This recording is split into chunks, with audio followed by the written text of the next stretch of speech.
1번 보시게 되면 다음 전자석의 그림 중에 전류의 방향이 화살표와 같을 때 위쪽 부분이 N극인 것은, 자, 먼저 여기에서는 전류의 방향부터 한번 표시를 해보겠습니다. 자, 전류가 안쪽으로 들어가서, 자, 얘가 이러한 방향이 된다라는 것을 알 수 있습니다. 얘는. 자, B 같은 경우에는 전류가 이렇게 되겠네요. C 같은 경우에는 전류가 이렇게 들어와서 이렇게 된다라는 것을 알 수 있고요.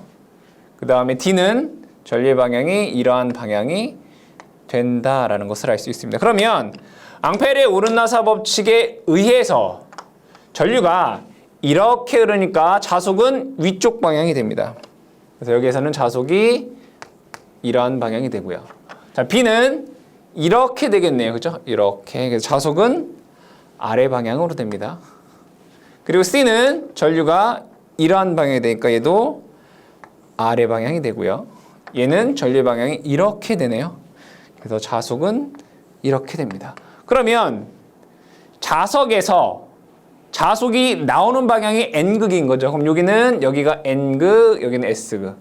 여기는 나오는 방향 N극, S극. 여기는 N극, S극. 여기는 N극, S극이 됩니다. 문제에서 위쪽 부분이 N극인 것은 A와 D가 된다는 것을 알 수 있습니다. 답은 3번이 되겠습니다. 다음에 2번 문제.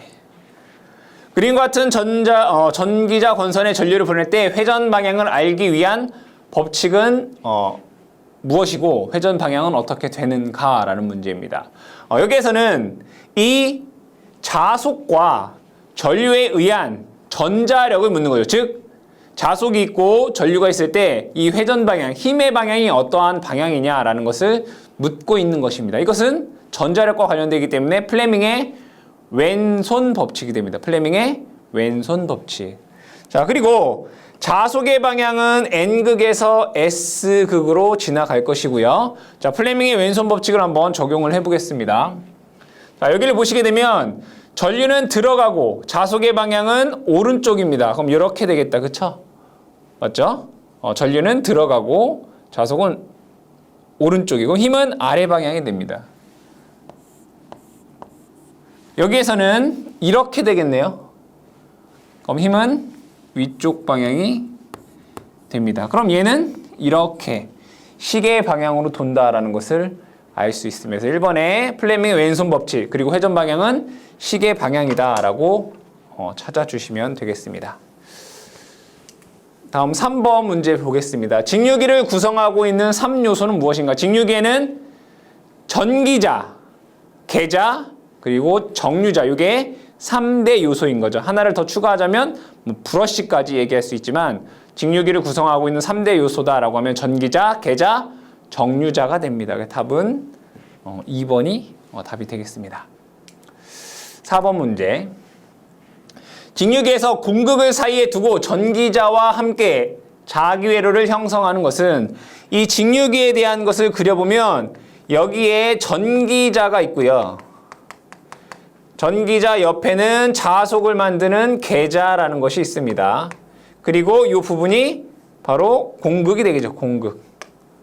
그래서 계자, 전기자, 공극. 문제에서 공극을 사이에 두고 전기자와 함께하는 자기회로를 형성하는 것을 우리는 얘를 의미하는 거죠. 계자를 의미합니다. 답은 1번의 계자가 되겠습니다. 5번 문제 보겠습니다. 직류발전기의 전기자에 대한 설명 중 잘못된 것은 전기자 권선은 대전류인 경우에 평각동선을 사용한다.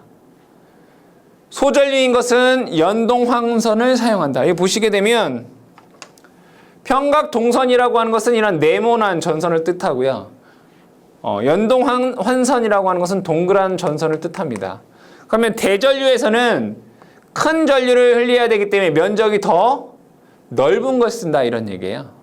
그래서 대전류에서는 평각동선을 쓰고 소전류인 것은 전선이 얇아도 되겠죠. 동글동글한 걸 쓴단 말이에요. 연동환선을 사용합니다.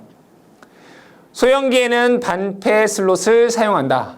네 번째, 중형 및 대형에서는 가지형 슬롯을 사용한다라고 되어 있는데 여기서 슬롯의 모양별로 이렇게 쭉 나타나 있습니다. A가 가지형 슬롯이면서 소형 직류기에 사용이 됩니다. 이 가지형 슬롯은 중대형이 아니라 소형에서 사용이 된다. 그래서 4번이 잘못됐다라는 걸 알 수 있고요. 이 B번이 이제 중대형에서 사용되는 이제 개방형 슬롯이 될 것이고, C 같은 경우에는 쐐기를 넣을 수 있는, 그러니까 즉 여기를 막을 수 있는, 쐐기로 여기다가 권선을 집어넣고 이 권선이 나오지 못하도록 여기 이제 막는 걸 쐐기라고 합니다. 쐐기를 넣을 수 있는 개방형 슬롯이 될 것이고, 이것이 이제 반패 슬롯이 됩니다.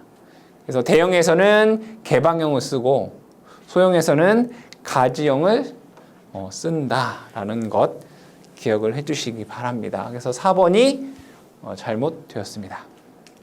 6번 보겠습니다. 다음 건선법 중 직류기에 주로 사용되는 것은 폐로권이며 고상권이며 이층권을 쓰고 있죠. 이건 여러분들이 암기를 해주셔야 되겠죠. 폐로권, 고상권이면서 이층권을 사용한다. 2번 되겠습니다. 7번. 직류기의 전기자 건선을 중권으로 했을 경우 다음 중 틀린 것은, 자, 중권에 대해서 뭐 여기 나와 있지만 중권에서 여러분들 제일 중요한 건 뭘까요? 병렬의 수와 극수가 같다라는 거죠. 그리고 이 중권에서는 저전압, 대전류에 사용이 된다. 이게 중요한 거고, 그 다음에 사극 이상에서는 뭐가 필요해요? 균합선이 필요하다. 이 세 가지만 여러분들이 아셔도 충분하다 이런 얘기죠. 보면 전기자 건선의 병렬의 수는 극수와 같다. 맞는 얘기죠. 브러쉬의 수는 항상 2개이다. 브러쉬의 수도 뭐예요? 극수와 같습니다. 그래서 2번이 잘못됐다라는 것을 알 수 있고요.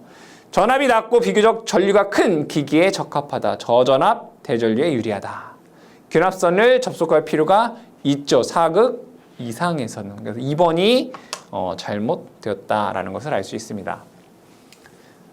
다음에 8번 문제 보겠습니다. 직류기의 건선법에 대한 설명 중 틀린 것은, 전기자 건선에는 환상권은 거의 사용하지 않는다. 환상권을 사용하지 않고 뭘 써요? 고상권을 쓰죠. 그래서 전기자 건선에는 환상권은 거의 사용되지 않고 고상권을 사용합니다. 전기자 건선의 고상권이 주로 사용된다. 이거 맞는 내용이죠, 둘 다. 그렇죠? 환상권을 사용하지 않고 고상권을 사용한다. 정렬을 양호하기 위해서 단절권이 이용된다. 그렇죠? 단절권 이용한다고 우리가 이론 시간에 얘기를 했습니다. 저전압 대전류 직류기에는 이 파권이 아니라 뭐예요? 중권이 적당한 거죠. 고전압 직류기에는 파권이 적당하다. 이게 잘못됐네요. 그렇죠? 중권에서는 저전압 대전류, 파권에서는 고전압 저전류가 사용이 됩니다. 4번이 잘못되어 있습니다. 9번 문제 보겠습니다. 직류발전기 유기기전력과 반비례하는 것은, 유기기전력과 반비례하는 것은 적어볼까요? 직류발전기 유기기전력 E는 공식에 의해서 60A에 P, G, 파이, N 이렇게 쓸 수 있습니다. 반비례하는 것은 이 뭐가밖에 없어요? A밖에 없네. A. A가 뭐죠? 병렬 회로수, 극수, 도체수, 매극 자속수, 그 다음에 회전수인 거죠. 이 유기기전력과 반비례하는 것은 뭐다? A. 병렬 회로수입니다. 4번이 답이 되겠습니다. 10번 문제. 25kW, 125V, 1200rpm의 직류 타야자 발전기의 전기자 저항은 0.45입니다. 이 발전기를 전격 상태에서 운전하고 있을 때 속도를 200rpm으로 저하시켰다면 발전기 유기기전력은 어떻게 변화하겠는가? 단, 정상 상태에서 유기기전력은 E라고 한다라고 되어 있어요. 여기 보시게 되면 타여자 발전기네요. 타여자 발전기를 하나 그려볼까요? 이렇게, 이렇게, 그리고 외부에서 자속을 이렇게 공급을 해주겠죠? 이렇게. 맞죠? 여기는 RA.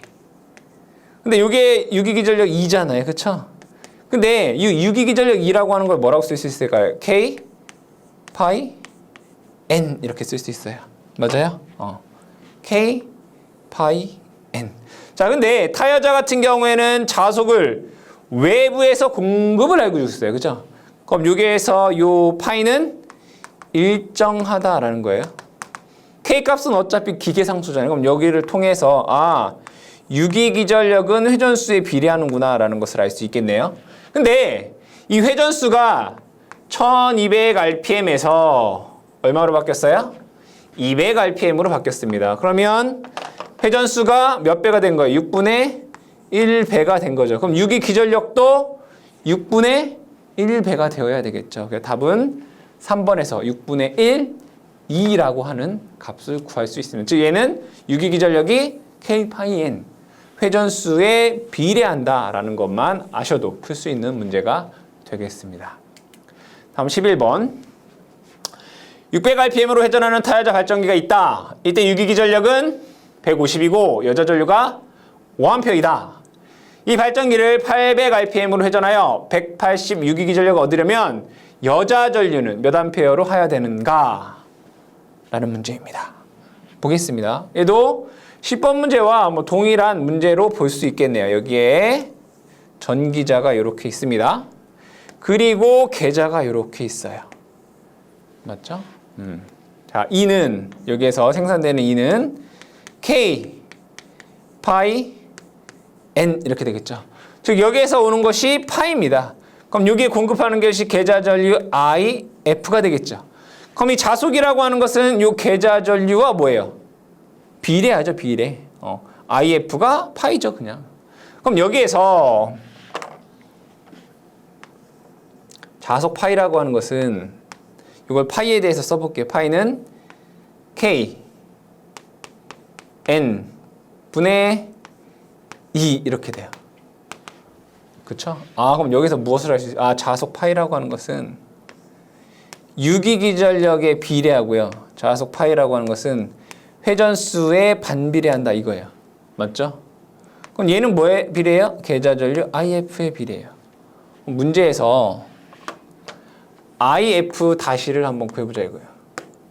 IF 다시는 원래 몇 암페어였죠? 여자 전류가 5암페어였어요. 5암페어. 그쵸? 자, 근데 보니까 회전수는 600에서 800으로 바뀌었어요. 그죠? 회전수는 600분의 800으로 됐어요. 그쵸? 600분의 800. 배가 됐다는 얘기예요. 자, 유기기전력은 150에서 180이 됐다는 얘기잖아요. 유기기전력 E는 150에서 180이 되었다 이런 얘기죠. 이만큼 배 되었다 이거예요. 그렇죠? 그럼 IF 다시라고 하는 애는 원래 5A에서 자, IF는 유기기전력에 비례한다고요. 비례하니까 150분의 180배가 될 것이고요. 회전수에 반비례하니까 600분의 800을 거꾸로 800분의 600 이렇게 쓸 수 있다고요.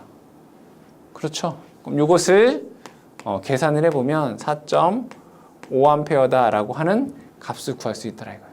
즉 계자전류라고 하는 것은 유기기전력에 비례하고 회전수에 반비례한다라는 것을 이용한 거예요. 원래 5A였는데 전압은 150분의 180배가 되어야 됐고 얘는 거꾸로 800분의 600이 돼서 계산하시면 4.5A가 된다. 여러분들 교재에 있는 해설과 같이 K 값을 구해서 하셔도 되고요. 아니면 비례냐 반비례 관계냐라고 하는 관계식을 가지고 계산하셔도 된다. 둘 중에 편한 방법으로 여러분들이 계산해 주시면 되겠습니다.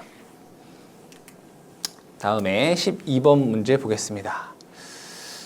1000kW 500V의 직류 발전기가 있다. 회전수 246rpm, 슬롯 192, 슬롯당 도체수가 6, 극수가 10이다.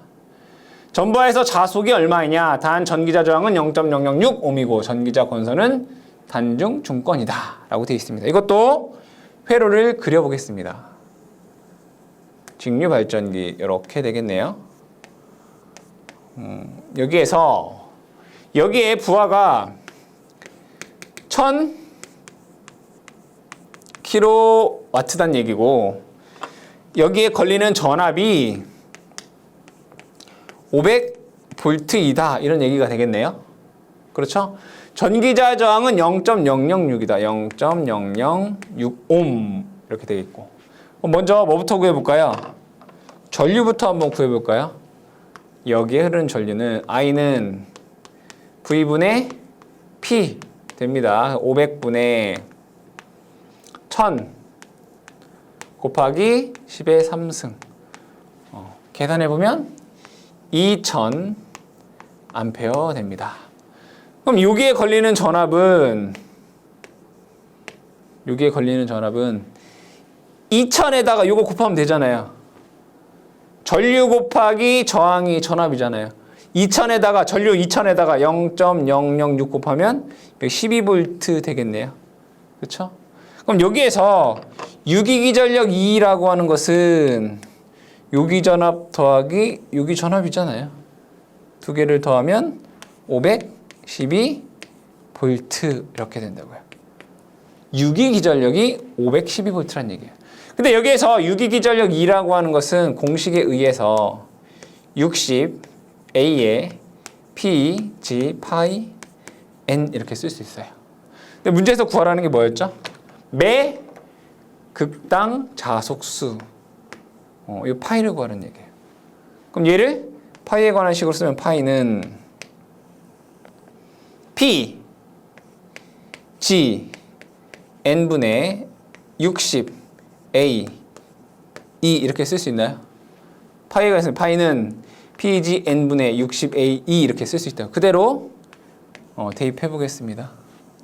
극수는 12극. 총 도체수는 슬롯에 들어있는 도체수를 곱하면 되잖아요. 총 슬롯스 192.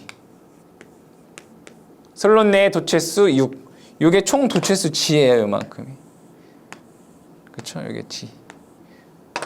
그리고 회전수가 246. 이 될 것이고요. 60. 중권이니까 극수랑 같겠네요. A는 전압 512.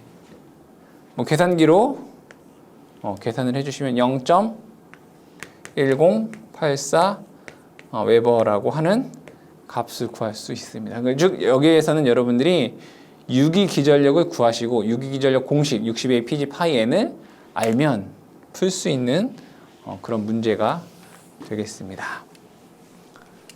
다음에 13번 문제 보겠습니다. 6급 직류발전기의 정류자 편수가 132개이고 단자 전압이 220, 직렬 도체수가 132이고 중권이다. 정류자 편간 전압은 몇 볼트인가? 정류자 편간 전압 V는 공식으로 암기를 해주시기 바랍니다. K는 정류자 편수이고요. 극수이고 유기기전력 2가 됩니다. 이 공식에 대입을 해보시면 정류자 편수가 문제에서 132개라고 되어 있고요. 극수는 6극이고 유기기전력이 220이다. 그죠? 무브하시는 유기기전력과 단자 전압이 같습니다. 계산을 해보시면 10 볼트다라는 값이 나옵니다. 공식에 그냥 대입만 해주시면 되겠습니다. 14번 문제 보겠습니다. 직류기의 전기자 반작용이란 전기자 건선에 흐르는 전류에 인해 생기는 자속이 무엇에 영향을 주는 것인가? 전기자 반작용은 전기자 전류에 의한 자속이 주자속에 영향을 주는 것이며, 이 주자속이라고 하는 것은 계자가 만들어낸 자속을 의미하는 거죠. 따라서 계자극에 영향을 주는 현상, 주자속에 영향을 주는 현상 이렇게 얘기할 수 있겠죠. 그래서 2번에 계자극에 영향을 주는 현상을 뜻합니다. 2번이 답이 되겠습니다. 다음 15번 보겠습니다. 직류기에서 전기자 반작용을 방지하기 위한 보상권선의 전류 방향은 어떻게 되겠는가? 이 보상권선은 여러분들이 아셔야 될 게, 이 보상권선은 전기자 권선과 어떻게 연결하죠, 여러분들? 직렬 연결합니다. 그렇죠? 직렬 연결하고 전류의 방향은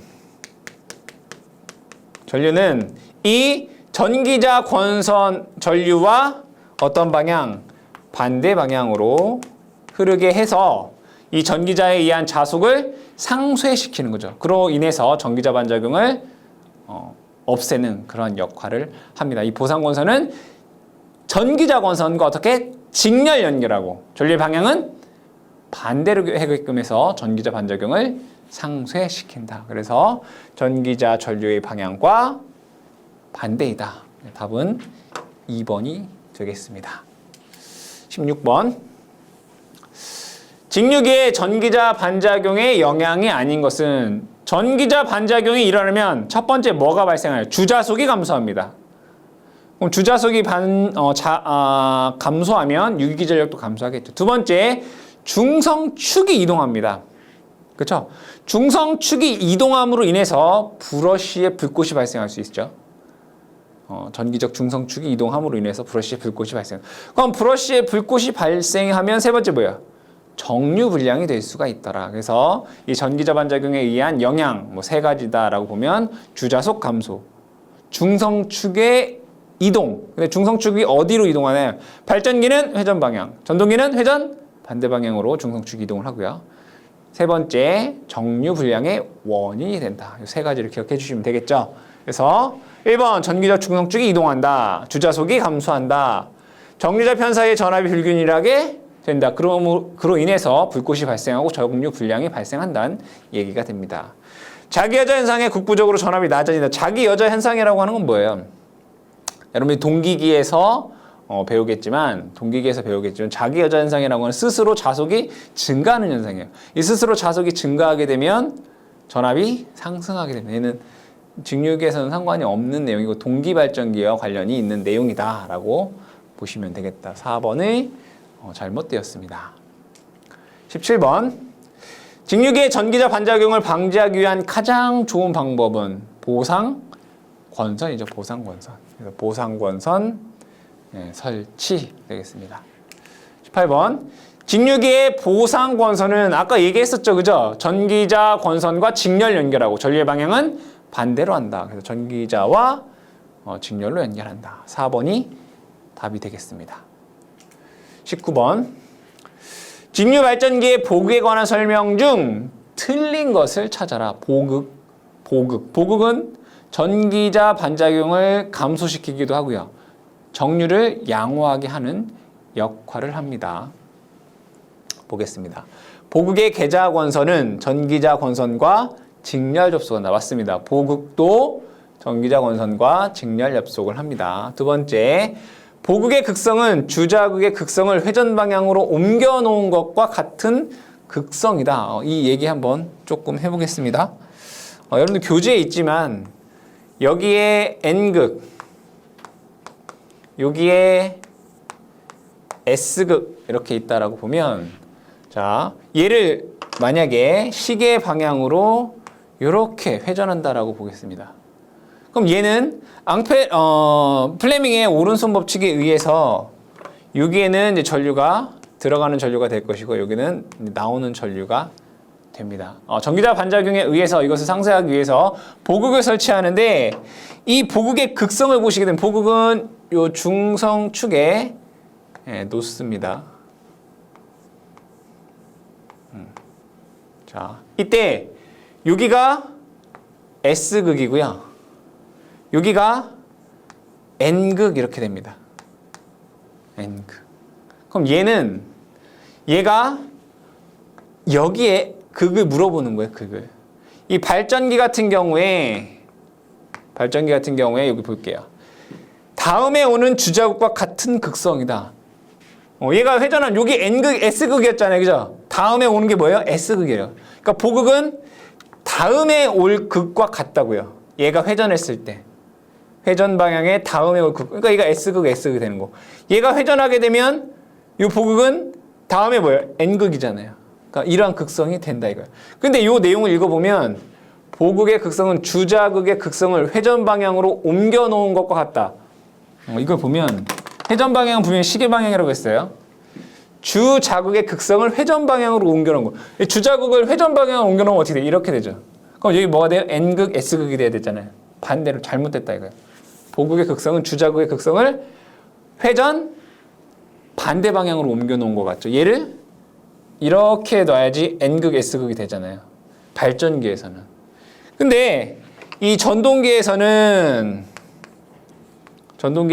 여기가 N극, 여기가 S극일 때, 자, 얘는 전동기가 이렇게 시계 방향으로 돈다라고 하면 얘는 전류는 여기가 점이고 여기가 X가 돼요. 그러면 보극의 극성은 여기가 N극이 되고요. 여기가 S극이 됩니다. 반대로 돼요. 그럼 얘는 반대극성인 거죠. 뭐라고 되냐면 다음에 오는 주자극과 반대극성. 그러니까 여기에 있다가 얘가 N극에서 이쪽으로 왔을 때는 S극이 된다고요. 그러니까 그걸 여러분들이 기억해 주세요. 그럼 얘는 뭐예요? 주자극은 회전 방향으로 회전해 놓은 것과 같다 이렇게 되겠죠. 그렇죠? 그러니까 결국에 2번에 대한 내용은 뭐예요? 전동기에 관한 내용이에요. 이게 뭐예요? 직류 발전기의 보극에 관한 설명이에요. 발전기란 말이에요. 그러니까 발전기는 보극의 극성은 주자극의 극성의 회전 방향이 아니라 회전 반대 방향으로 옮겨 놓은 것과 같은 극성이다. 이렇게 하면 맞는 얘기가 되는 거죠. 그렇죠? 2번이 잘못됐다. 3번. 보극의 수는 주자극과 동일한 수이지만 어떤 경우에 보극의 수가 적을 수도 있다. 보극이 없을 수도 있고 보극이 적을 수도 있는 거죠. 보극에 의한 자속은 전기자 전류에 비례하여 변화한다. 왜 비례하여 변화할까요? 써있잖아요. 보극의 계좌권선은 전기자권선과 직렬 접속되어 있다고요. 그 얘기는 뭐예요? 전기자 전류가 보극에 흐른단 말이에요. 그러니까 보극의 자속은 당연히 전기자 전류에 비례할 수밖에 없죠. 그렇죠? 자속은 전류에 비례하니까. 보극 권선이 전기자 권선에 직렬 연결되어 있으니까 보극에는 전기자 전류가 흐르겠죠. 그에 따라서 자속이 발생하므로 이 자속은 전기자 전류에 비례한다 이런 얘기입니다. 그래서 2번이 잘못되어 있다. 그래서 여러분들이 이 그림만 잘 기억을 해두시거나 아니면 기억을 해두실 때 발전기 같은 경우에 보극의 극성은 회전 다음 거에 올 극성과 같다라고 합니다. 회전 다음 거에 올 거. 여기 써있잖아요. 다음에는 주자극과 같은 극성이다. 다음에는 주자극과 반대 극성이다. 주자극입니다. 자극이 아니라 자극. 2번이 잘못되어 있습니다. 다음에 20번 문제. 직류발전기의 정류 시간에 비례하는 요소를 바르게 나타낸 것은 이거를 보시게 되면 이거 그림을 두 개를 그려야 되는데 이렇게 볼게요. 이걸 똑같이 그려보겠습니다. 여기에 이렇게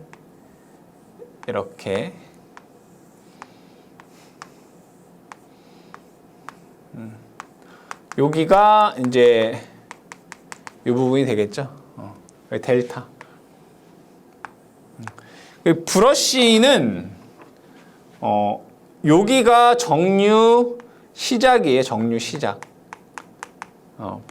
여기부터 여기까지가 브러쉬의 길이고, 그럼 정류의 끝은 요만큼이에요. 요만큼. 여기에 브러쉬. 여기 끝날 때. 그러면 여기에서 이동거리 얘가 여기서부터 여기까지 이동한 거잖아요. 실제는 요만큼. 그게 그 길이가 얼마예요? 브러쉬에서 요 델타를 뺀 것만큼이 이동거리가 된단 말이에요. B-델타. 그렇죠? 여기에서 브러쉬의 폭에서 이게 뭐야 이거? 절연체 두께 델타가 되겠죠? 이때 요거를 뺀 것만큼이 뭐란 얘기예요? 이동 거리라고요. 거리. 그럼 여러분들이 속도라고 하는 것은 시간분의 거리잖아요. 그럼 여기서 시간이라고 하는 건 정류 시간을 뜻하는 것이고요. 정류 시간. 거리는 B-델타가 되고 요 V가 우리 뭐라고 해요? 주변 속도 이렇게 얘기하잖아요. 주변 속도. 그래서 문제에서 정류 시간에 비례하는 요소를 바르게 나타내요. 비례. 얘하고 속도가 일정할 때 얘와 얘는 뭐예요? 비례 관계에 있는 거죠. 얘와 얘는 비례 관계. B 마이너스 델타가 답이 되더라. 답은 2번이 답이 되겠습니다.